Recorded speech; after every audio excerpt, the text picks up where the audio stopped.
কুষ্টিয়ার দৌলতপুর উপজেলার ফিলিপনগর ইউনিয়নে ইসলাম ধর্ম বিকৃতির অভিযোগে শামীম রেজা ওরফে জাহাঙ্গীর পীরকে পিটিয়ে হত্যা করেছে এলাকাবাসী।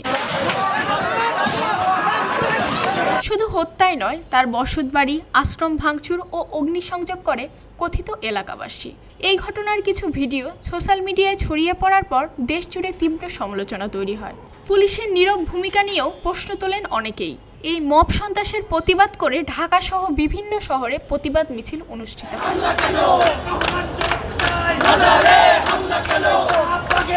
এই পীরের একটি পুরনো ভিডিওর খণ্ডিত অংশ সামাজিক যোগাযোগ মাধ্যমে প্রচারের পর এই ঘটনার সূত্রপাত হয়। ঘটনার সময় কি ঘটেছিল জানান আহত পীরের একজন মুরিদ।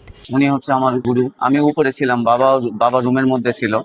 উপর থেকে শুনতে পাই অনেক মানুষের শোরগোল। কিছুক্ষণ পরে দেখছি যে একদম ভাঙচুর হচ্ছে নিচে। তারপরে কিছু মানুষ উপরে আসার পরে আমাকে মারা শুরু করে, মাঠে নিচে নামায়। যে কোনো অভিযোগের জন্য দেশে আইন আদালত আছে। এভাবে মব করে কাউকে মেরে ফেলা সমর্থন করা যায় না বলে জানিয়েছেন স্থানীয় সরকার দলীয় সংসদ সদস্য। ইসলামের বিরুদ্ধে যদি কোনো রকম কোনো সমস্যা সৃষ্টি করে সেটা প্রশাসন দেখবে। নিজে হাতে আইন তুলে নেওয়া কারোরই অধিকার নাই।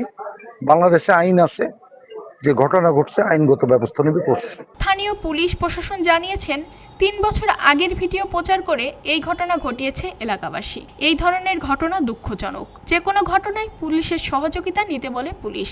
শ্রী শামীম বা শ্রী জাহাঙ্গীর উনি কিছু কথাবার্তা বলেছিলেন 2023 সালের একটা ভিডিও আমরা পেয়েছি। সেই ভিডিওতে উনি বলছিলেন যে কোরআন এবং একটা বিশেষ কোনো অন্য একটা ধর্ম নিয়ে উনি কথাবার্তা বলেছিলেন আর কি, যেগুলো অন্য ধর্মাবলম্বীদেরকে কিছু মনোকষ্ট দিয়েছে আর কি। সেই কষ্টের প্রেক্ষিতে ওই সময় আমরা শুনেছিলাম, আমি পরে বিষয়টা যাচাই করে দেখলাম 23 সালের এই ভিডিও হওয়ার পর নাকি উনি অ্যারেস্ট হয়েছিল। তো ওই ভিডিওটাকে আবার কিছু মানুষ এটাকে সোশ্যাল মিডিয়াতে আবার নতুন করে প্রচার করেছে। সেই প্রচারের প্রেক্ষিতে হঠাৎ করে এখানে তারা অ্যাটাক করেছে। অ্যাটাক করার পর এখানে আপনারা দেখলেন কিছু ভাঙচুরের ঘটনা ঘটেছে এবং ওনাকে শারীরিকভাবে আঘাত করেছে এবং আমাদের পুলিশই পরে ওনাকে আবার এখান থেকে উদ্ধার করে হসপিটালে মারা যান। সবাই যেন এইসব পরিস্থিতিতে মাথা ঠান্ডা রাখেন এবং আইনের প্রতি শ্রদ্ধাশীল হন। এরকম পরিস্থিতি তৈরি হলে যেন ওনারা আমাদেরকে কাজে লাগান। যে পরিস্থিতি হয়েছে আপনারা দেখেন, আমরা এই বিষয়ে যথাযথ আইনি প্রক্রিয়া ব্যবস্থা নিব। ধন্যবাদ সবাইকে। ঘটনার সূত্রপাত কোথা থেকে জানালেন একজন এলাকাবাসী। গতকালকে ফেসবুকে একটা পোস্টে শামীম বাবার একটা মিথ্যা এবং বট এবং উস্কানিমূলক কি ইসলাম বিদ্বেষী একটা কথা সরাসরি সে সম্প্রচার করে, যেখানে সে স্পষ্ট ভাষায় বলে কোরআন যে লিখেছে এবং কোরআন যে পড়ে দুজনাই মূর্খ, যা পুরোপুরি ইসলাম বিদ্বেষী এবং সে কোন ধর্মের লোক এটাই আমরা তার বাস্তবতায় পাইনি। শামীম বাবা এমন একটা লোক, তার সকালবেলায় ঘুম থেকে উঠাতে 4-5 জন মহিলা লাগে। ওনাকে এনে চেয়ারে বসায় পা ধোয়ায়, যে দুধ বা পানি দিয়ে পা ধোয়ায়, সেই দুধ বা পানি এলাকার বহু মহিলা খায়। প্রতি বৃহস্পতিবারের রাত্রে সারা রাত্রি এখানে গান বাজনা নিত্যর মতন আর কি চলে।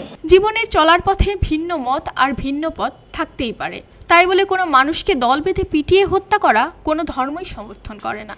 দেশের প্রচলিত আইনে অপরাধীর বিচার হতে পারে, কিন্তু এই ধরনের মব সন্ত্রাস মেনে নেওয়া যায় না। এই ব্যাপারে প্রশাসনকে আরও কঠোর হতে হবে বলে মনে করে সাধারণ মানুষ।